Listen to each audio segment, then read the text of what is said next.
Okay, it's been at least a full day. For me, it's actually been longer than that, but I could have done it the next day. And I received an email with some documents which were in a password protected zip file, and I was unable to open them with any password that I had.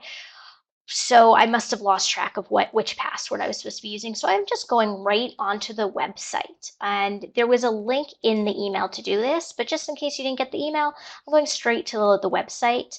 I am a saver, and I have my numbers ready. So now I'm going to go through this again. I'm going to request the information, but instead of ordering, I'm going to view. Okay. Okay, I'm going to click here. If you don't see anything here, just wait. Hopefully it didn't expire.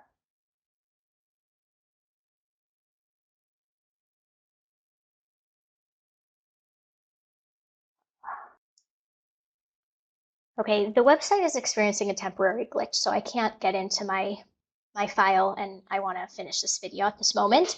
So what you're going to see is you should see a list, basically one request here. There's a number here that you click. You click there and you get your overall report. It has like a graph type thing on it, very pretty. Not a ton of information, just your total amount that you've saved. But you have tabs up here. Okay, so the first tab is what you're in.